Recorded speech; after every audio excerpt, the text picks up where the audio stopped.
episode of Progress, Potential, and Possibilities, discussions with fascinating people designing a better tomorrow for all of us. I'm your host, Ira Pastor. Welcome, everybody, once again to another episode of our show, bringing you another truly fascinating guest, helping to create a better tomorrow for all of us on many different fronts. Today, we have the honor of being joined by Kimberly Reed, who just finished up a 2-year term as president and chairman of the board of directors of the Export-Import Bank of the United States.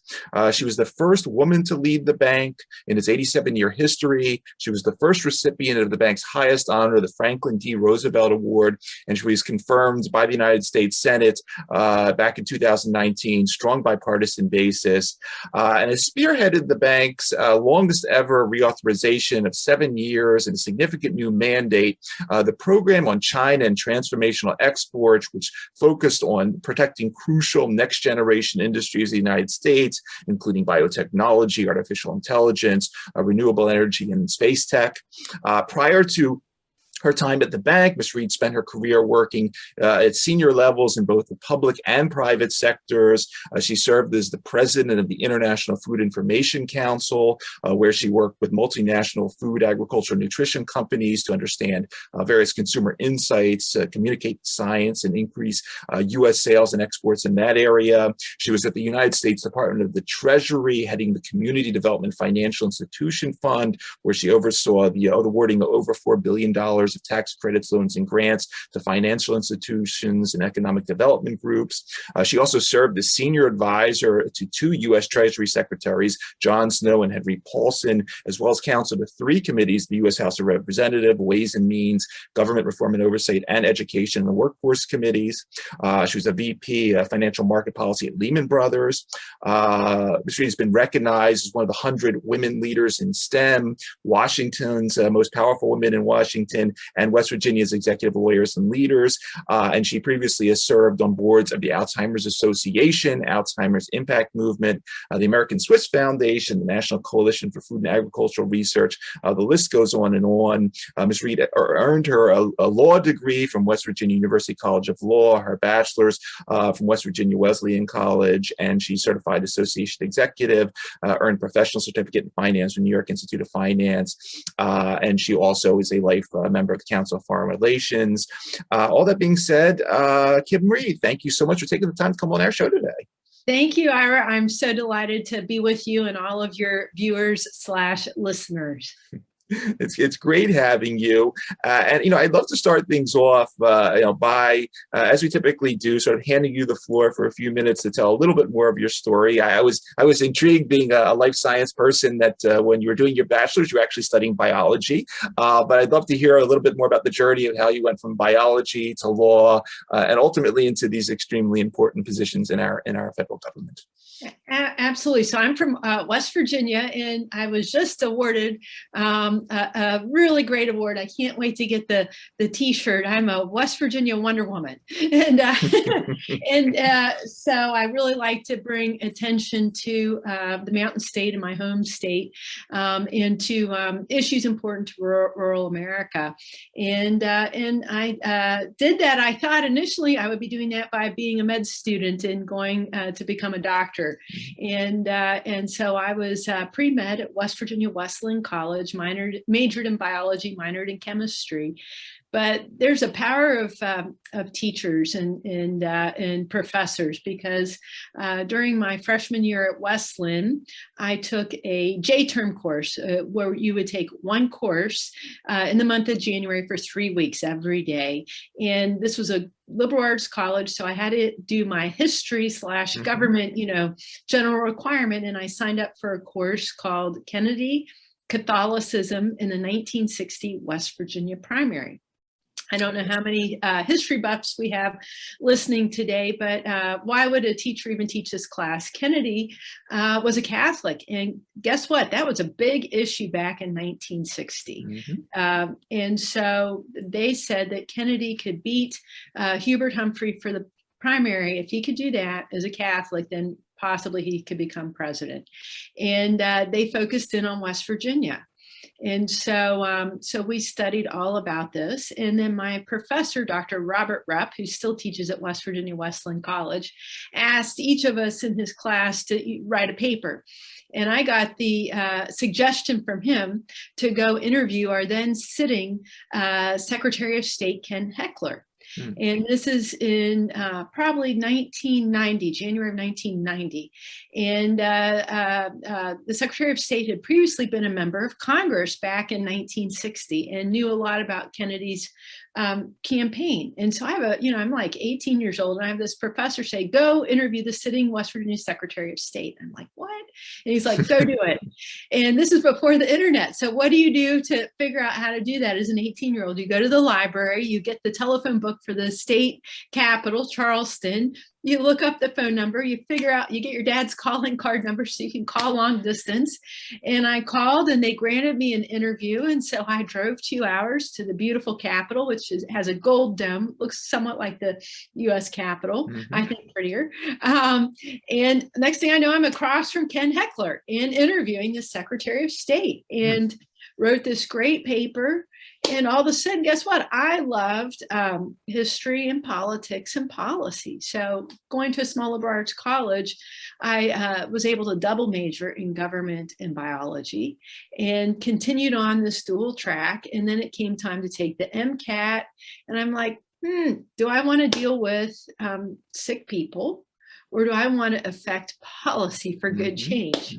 And I decided that my skill set was more suited for law school in the world of policy. So I ended up going to West Virginia University Law School and then moving to Washington, but still very, very engaged in West Virginia issues and bringing those issues to the federal stage. So that's how I ended up talking with you today. I could be practicing medicine in Buchanan, but this one professor changed my track and my passion, tapped it. Wonderful.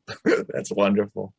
And we don't hear as much, obviously, about organizations like the Export-Import Bank of the United States. It has a fascinating history, goes back to President Roosevelt, a little bit set up after the Great Depression. Can you introduce us just a little to the history of the organization, and then also just wondering, did the president just call you up out of the blue and say, "Hey, Kim, I want you at the bank no later than September 14th"? How did that all come about as well? Okay, well, this is a long story, but so I am a Republican, and I grew up in the world of Washington, where I always heard the Export-Import Bank be referred to as the Bank of Crony Capitalism or the Bank of Corporate Welfare, and I never thought beyond that. And this is just a lesson for everyone. Do your own fact check. Sure. Understand all points before you repeat what you hear. Make sure that it's based on your research. And this is more important now more than ever, because we're all, with the advent of social media and whatnot, we're just talking to each other in our own sphere of influence. So you really need to keep an open mind and learn all the thoughts on an issue before coming to a conclusion. So I never really thought much about the Export-Import Bank other than what I'd heard for many, many years. And I was called into the White House, and presidential personnel back in 2017 asked me to be a nominee for the Export-Import Bank. And I'm like, what? Wasn't the president against this in the campaign? And they said, yes, he was. But he changed his mind after meeting businesses, and the businesses explained to him that they need the Export-Import Bank to be able to compete in the world against other countries' businesses. And so he changed his mind. And I was asked to be a nominee. So I went home and studied what the Export-Import Bank is about, and I'll tell you about that in a second.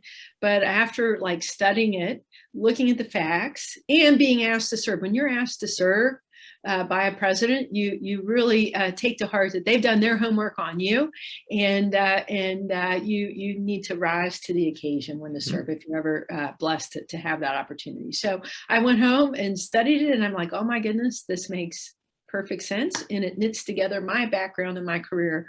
So I'm going to take on this daunting challenge that took me 2.5 years to get through the Senate. But what is the Export-Import Bank? It was created, as you mentioned, by Franklin Delano Roosevelt in 1934, and it's been around since then. And today, it is our nation's official export credit agency. Mm-hmm. So as we look at the world, you have countries and purchasers around the world who want to buy a good or service, and they can choose the United States, they can choose the People's Republic of China, they can choose France, Germany, they can choose any country. And as an American, what do we want the world to do? And I'm going to make up a hypothetical country, let's just say Senegal. Senegal needs to buy a train. Do we want them to buy American, or do we want them to buy Chinese, or do we want them to buy another country? We want them to buy our goods and services, sure. Because guess what? That makes companies more successful. It creates jobs, and so we want that. And so the mission of the bank is supporting American jobs by facilitating U.S. exports. And so there are several programs that you can look at on EXIM's website, and the web page is www.exim.gov. So foreign purchaser goes to a normal bank, and the normal bank says, you're too risky for whatever reason, or we're not interested in giving you a loan because we're overextended in the country, or whatever the reason may be. There are reasons why a foreign purchaser might not be able to get traditional financing through normal private sector means. So that foreign purchaser can make an application to EXIM, and there's a staff of 515 employees and contractors that thoughtfully review these applications, put forth, good practices on risk and other things that you would anytime you take out a loan, and put it through due diligence, and then present the deal to the bank board. And I was chairman of the board to vote on. And you take this very seriously. You have this very talented staff, and they're like, country X or purchaser X wants to buy good and service Y from American company supporting this many workers. What do you think, board? And we go through, very lengthy process and vote on the deal. So then we make the loan possible, and then the foreign purchaser pays back the loan with interest and fees. And so our mission is not to generate money for the government, but it is a nice byproduct that we give to the U.S. Treasury to use. So direct loans to foreign purchaser.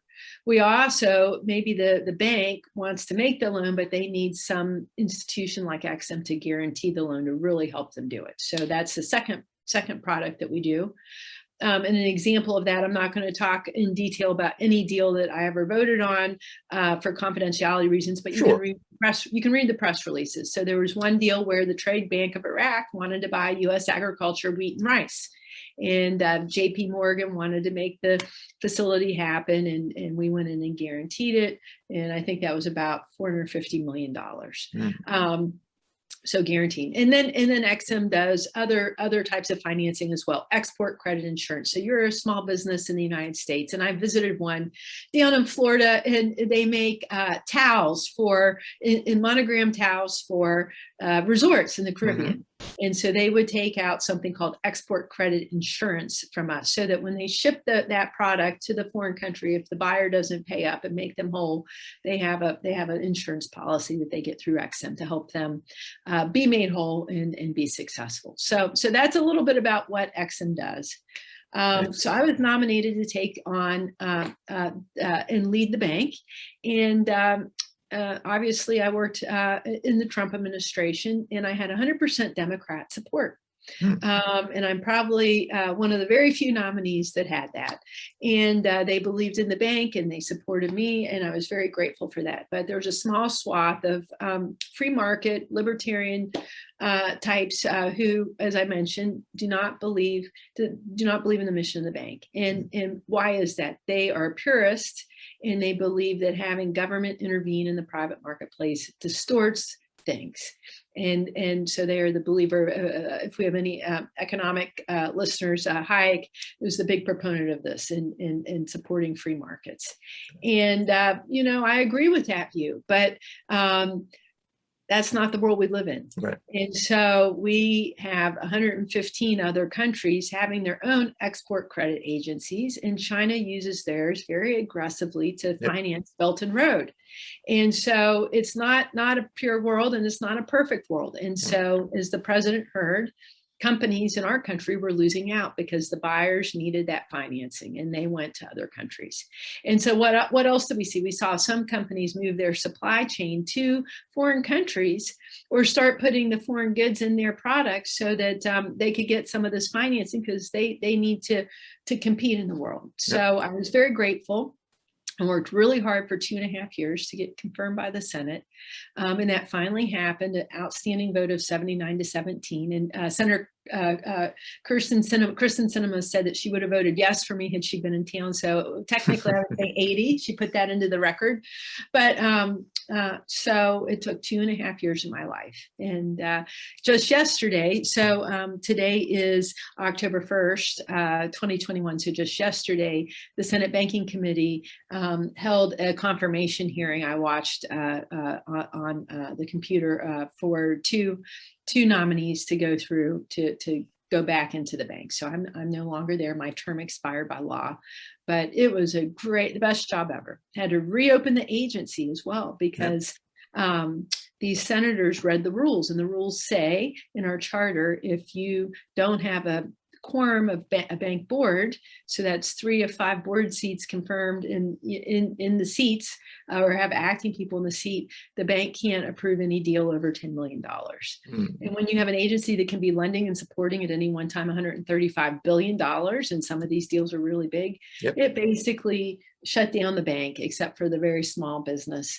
And so that was the way it was for 4 years. And so I spent 2.5 years of my life trying to get confirmed by the Senate and pledging to reform the bank and taking it in a new direction. And that includes getting the longest reauthorization in the history of the bank and setting up a program on China and transformational exports to help us better compete in the world. It's really an outstanding story, Kim. And leading into that, you're responsible for this important mandate, CTAP, the China and Transformational Exports program. You mentioned, the issues facing our companies and competing, obviously, with China. But then, as you were mentioning, it's one thing to sell a train. It's another thing to sell a quantum computer or artificial intelligence or biotech, which are, a little more nebulous products. Talk a little bit about how CTAP worked, and then, the importance of it, not just in allowing us to compete, but protecting these important industries moving forward. Absolutely. So my confirmation and my fellow board member confirmations helped reopen the bank, and because then we were there to vote on the deals. But in the United States, and not many other places around the world, we have something called needing to be reauthorized by Congress. So Congress comes in and does its due diligence every few years, looks at the program and votes on it. And so we had some folks who said, let's make sure EXIM is a helpful tool in the world, looking at the world of December of 2019, when the president signed this historic re-auth into law. As I mentioned, China's really come on the scene. And so Congress, in that reauthorization language, said, not only are we going to extend you for 7 years, but we want you to set up a new program. And I can't believe you got the acronym right, China and Transformational Exports. We are going to give you legislative authority. And imagine me on December, I think it was December 19th or December 20th of 2019, reading legislation that says you will set up a program to help advance America's comparative leadership in the world and compete with a neutralized China. And this program is called China and Transformational Exports. And we're going to give you the goal between now and 2026, when this program will expire with the authorization. We want you to focus at least 20% of your $135 billion portfolio, or $27 billion at least, on finding deals around the world where China is trying to have a play, and bring those deals to the United States. And you can match the rate, terms, and the conditions that the PRC is offering the foreign purchasers, so that the foreign purchaser picks you.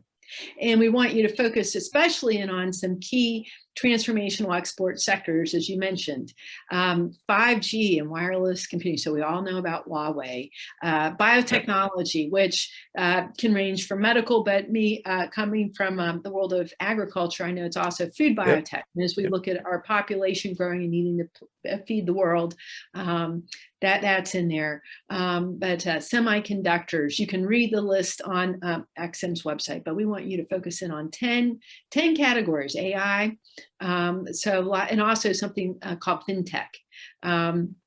So imagine at the beginning of 2020, Congress, is just giving me this new law, but they didn't give me the budget to go with it to set up a program. You focus this and go out and set up this new program. And so I brought some detailees over to the bank from other agencies. Mm-hmm. We worked really hard, very talented staff, and we spent a while looking also internally at our rules, because when Congress says go do a 5G deal, well, who are the big providers of 5G that we know about? Huawei, Nokia, Ericsson, Samsung. The United States goods and services or products can be within those other companies, but those are foreign companies. So how, when Congress says go do 5G, our rules wouldn't allow us to do that, because we were components of U.S. content in other countries' products. So I had to work through issues like that, and that took a good amount of the year 2020, and had to bring a very important vote to our board to change something called our U.S. content rule on China and Transformational Exports, and we voted on that, I believe, it's in December of 2020. You can read the press release, and you can click on how, as a company, you can get an exception to allow you to make sure an application comes forth to qualify for this financing. So I left EXIM by law on January 20th of this year, but there's a great staff that continues on. And I know they just had their annual conference where there was a whole track on this program, China and Transformational Exports. The head of the China program is a SVP named Adam Frost, who was hired just before I left EXIM. He came over from DOD. And I would encourage anyone who's interested in learning about this more to look at EXIM's website. I have a cooling off period for me, so I'm not engaging on any of these topics directly for a year or 2 years because of rules that appointees have when they leave. But I'm watching with great hope, and look forward to seeing hopefully our board talk about some deals in the future where we're really helping to advance America's jobs and competitiveness and protect our national security. We all know that economic security is national security. And that's something else I did at EXIM was create our very first national security advisor. And also I worked very closely with the then national security advisor, Robert O'Brien, and to help the world understand that important role. And so if you look through EXIM's annual report that was issued in January of this year, you can read about some of those experiences. But I was really honored to meet with heads of state and government all around the world, including leaders like Aung San Suu Kyi, who we know now is under house arrest in Burma, but leaders all around the world to help them understand what an important tool EXIM is to help them choose us. Yeah, it's really, really fascinating story, for the bank. But now thinking a little broader of your experience, obviously you're listed as one of the 100 most important people in STEM in the United States. You led the bank. Prior to that, these important roles at the Department of Treasury, the major committees like Ways and Means and so forth, in the House of Representatives. I'd like to talk in general about STEM, though, because these transformational industries that you were just pointing out, these are all obviously STEM industries. Looking out now, based on all your experience and sort of this theme that's sort of in the ether now in various countries about moonshots, about big programs that really see these things, the quantum, the biotech, the artificial intelligence as the future. Talk just a little bit about your feelings about, are we doing enough as a country to spur this one? Should we be doing other things, other interesting programs that the audience, you can talk about, but the audience might not know about? Take us a little bit on the future journey with regard to U.S. and STEM. Absolutely. So after leaving EXIM, I've been engaged with a lot of great thought leaders in our country and around the world. And I just moderated a panel at the Swiss Embassy here in Washington with the Swiss ambassador to the United States, Peter Liu, and our former Surgeon General, Jerome Adams. And so when it comes to things like COVID and the support of our STEM industries, I think America is the best in the world. I mean, it is so amazing that we developed vaccines to help with this horrible situation that we're still going through so quickly, and brought them to market so quickly to save lives. I've lost very dear people in my life to this awful pandemic, but I think that begins at the very tiny level of these businesses, these incubators trying to get started, and so you look at things like joint ventures and also programs run through our government, but also through academic institutions. It's so important to support them. And I'm also a distinguished fellow now at the Council on Competitiveness. And so we look at how we can make sure that these initiative things don't die, something called the Valley of Death. Yep. If you've never focused in on that term, I encourage your listeners to look at that, because there's great funding at the start where you're trying to begin these technologies, but then to really bring it to scale and market, it's something called the Valley of Death. And so our government with the private sector needs to really take a look at that. But STEM is our future. And I would say that we have such great talent in this country, and we don't want to lose it. And that's why it's important at all levels that we be engaged. And I also hope that students focus in on STEM. We need, especially with the aging population. I also was on the national board of the Alzheimer's Association. And you look at with the baby boomers now aging and the need for treatments and cures for diseases like Alzheimer's disease. If we don't get our arms around things like this by encouraging the academicians of the future and researchers of the future to really study this, it's a great job to have if you're a young person trying to decide which way to go. And this is coming from someone who was pre-med, but we need to really be doing all we can in supporting those STEM careers. Yeah, that's you preempted me, but we usually have the sort of the next generation that listens to the show and follow your career, and it's just so important to that message that I'm thankful that you gave that we really need to continue this theme in our country, because as you point out, these industries and aging and Alzheimer's and your involvement in the Alzheimer's organization, that's a major tsunami coming our way as a country, well, all countries, but especially the U.S., that we need to deal with that one. We need to deal with heart disease and cancer as well, but Alzheimer's is going to hit us all really hard in the coming year. So thank you for bringing that up.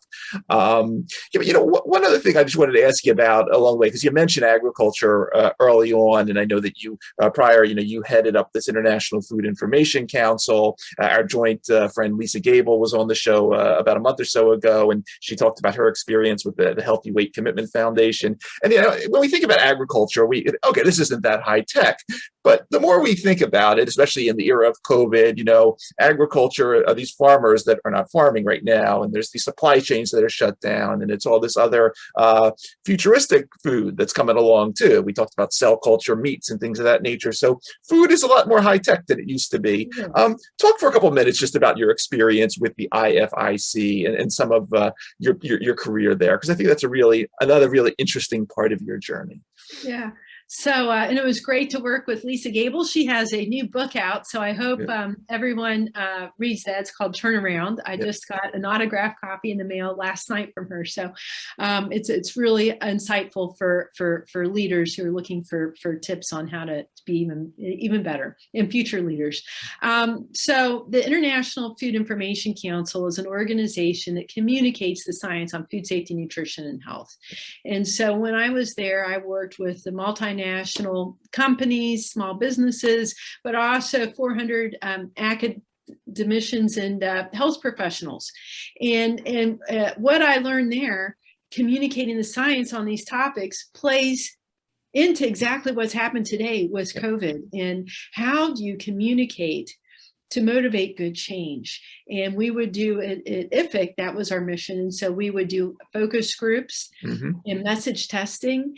And what we're seeing, what I heard come out of the former Surgeon General's mouth last week is you need to have health professionals communicate messages locally. Yeah. It's like your field of trust. Who do you trust? And we know that is the place to go and get information. And so we worked on every topic that you can imagine, and many collaboratively with Lisa, from obesity and fat, sugar, salt, to biotechnology, also known as GMOs. What does the science say on this? Because there's a lot of myth.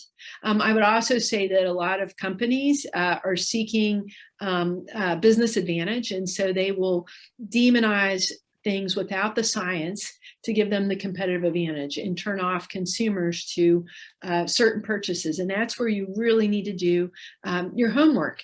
And it really upset me. You look at the world of food deserts, something that I touched on when I was at the Community Development Financial Institutions Fund, but making moms, making parents feel guilty if they don't go and buy these highfalutin, really specialized foods that cost a lot, a whole paycheck. And so to educate them on what's the science say, and what do you need to be feeding your kids, and what are the latest dietary guidelines to keep your plate, for example, we say full of color, to make sure that you're eating healthy. And it doesn't have to be, the pure organic whatever food store, but so we helped dispel a lot of myths with all of that and explain the science in an easy to understand way. And but the time at IFIC, when I showed up at IFIC in 2009, that's right when social media was getting really hot. And we went from a blog to tweeting to you name it. How do you reach your consumers in the best way possible? And along with that, social media, I remember when food and ag companies didn't even have or consider investing in social media part of their communications function. I remember when that was the case, and we were kind of helping show them that they needed to be talking to consumers where they were. So that the world has changed a lot in 12 years on that front. But along with that, agriculture has changed. So we have something now called precision agriculture. It's really hard to plant a crop and bring it to from seed to table. It's a lot of work. And so we have these great American companies to really help farmers be more successful and understand what they can do to do that. And I've traveled all over the world. I've been to more than 100 countries, and I've been blessed to have workshops when I was at IFIC in Western Africa. Actually, I did a workshop in China where I met with their FDA officials from every province in the country to talk about topics just like this. Because when you have a food safety scare, when you have people die because things are not handled correctly and then communicated about correctly, it's just really, really, really damaging. So I'm so glad that America can provide solutions to the growing population in places like Africa, and to be helpful with that, but also help the local people produce in better ways and even more. And I brought that thinking into EXIM. And so a year ago, I signed an MOU with the U.S. Department of Agriculture, the very first Undersecretary for Trade. His name's Ted McKinney, and he's just now become the head of something called NASDA, the National Association of State Departments of Agriculture. So he's now leading a group where he's connecting with every state ag department. But we signed an MOU to help stakeholders of USDA and of the Foreign Agriculture Service to know about the financing ability that EXIM has, including, as you noted, biotechnology. Yep. So if a company wants to be competing somewhere and China's showing up and they're like, we can't beat their financing, they can use the CTAP program to hopefully help the world buy made in the USA. Excellent, excellent. You know, Kim, I usually ask a question as we get near the end of the show about important mentors and influencers in our guest's career. Obviously, you've hung out with presidents and secretaries of the Treasury and leaders across academia, governments, private industry. But I'll give you this question anyway. Some important other important mentors, influencers that may not be at that level, but that have been really instrumental in keeping Kim Reed on this path and this amazing journey. Well, I mentioned Dr. Rupp, so I'm talking to you today because of his 1 3-week course. But 2 mentors in my life are now gone. One is Carol Brookins, so she was like a surrogate mother to me, and she in March of 2020 went to France and came back with COVID and was the first person to die in Palm Beach. But this was at the start of the disease. But you can see if you Google Carol Brookins in CBS video, you can watch a great video commemoration to her. And it was an honor to be interviewed for that. But she got her start in the commodity markets and on Wall Street in the early 70s and really broke through those glass ceilings to make career for women like me possible. And she took a keen interest in me and her later years and was so supportive of me to become a nominee and stick it out. I was so happy to welcome her to EXIM, and but she really taught me a lot of valuable lessons on being a leader and what it takes to succeed. Also, former ambassador Switzerland twice, Ambassador Faith Whittlesey. In 2001, when I was a young staffer on the Ways and Means Committee, I was tapped by this great organization, the American Swiss Foundation, as one of 25 young leaders to go to Switzerland for a week. And I like that a lot because where I grew up in West Virginia, you look at the history of West Virginia, near where I grew up was a little place called Helvetia or Helvetia, which was settled by Swiss settlers way back when. And so part of my heritage is Swiss. Nice. And so I was asked to go on this program where I met 25 young leaders in Switzerland. We learned all about the important partnership between our 2 countries. And that was back in 2001. And Faith really sponsored this program and made it come to fruition in such a great way that she ended up before her death tapping 1,200 young leaders. And now we're not so young, I'm 50, but it's this amazing network of, I would say, person to person public diplomacy. And I'm now on the board of this organization, and next week I'll be up in New York for their annual gala that will be in person. I'm very excited to be with my friends again, but communicating around the world and finding those common bonds, which come into play in such important ways. So Faith has a great book that was written about her called Backwards in High Heels. And her story was amazing. Growing up, her husband died early and she was a single mother in the Pennsylvania legislature, and then went on to be Ronald Reagan's ambassador to Switzerland. And so she taught me a lot of good lessons as well. Outstanding. Outstanding. I could use some more mentors now. How about you? I could always use some more. Kim, last question, obviously nothing confidential, but what can we expect? Where can we watch you? Any hot scoops that you can break on the show? Things coming up for 2022 in your career? Please take the floor.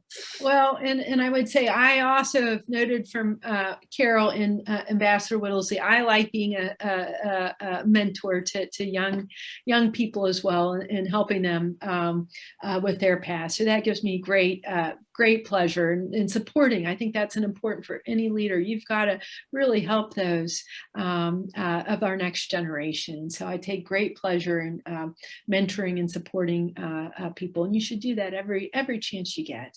I've gotten success come my way because people did that, and I've been told the people that you expect to help you the most sometimes won't. It's the people that you hardly know who do one kind gesture to make a difference in your life, and I've seen that over and over again.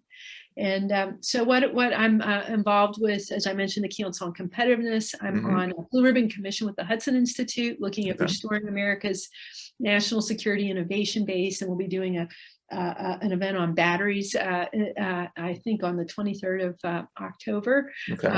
But I'm also on the School of Public Health at Indiana University, Bloomington, their Dean's Alliance, so working with that institution. But and then I've just joined my first corporate board. It's a space satellite company called Momentous, and I'm really enjoying that because I really want to bring my strategic board and chairmanship skills to companies. And so I hope that more of those opportunities will come in the near future as well. I really enjoy that. So just working hard and trying to make a difference in these different ways. Outstanding. We'll be reading you on all the way, but really fascinating journey. For everybody that's going to be listening to this episode on our podcast networks or watching on the YouTube channel, you've been listening to Kimberly Reed, just finishing up her 2-year term as president and chairman of the board of directors of the Export-Import Bank of the United States. Kim, I want to thank you for taking the time out of your schedule to come talk to us. Thank you for everything you're doing to keep our country competitive and safe. And as we say on our show, thank you for helping to create a better tomorrow through everything you're doing. Really very inspiring. It's great. Thank you for sharing this message and all that you're doing as well. Thank you.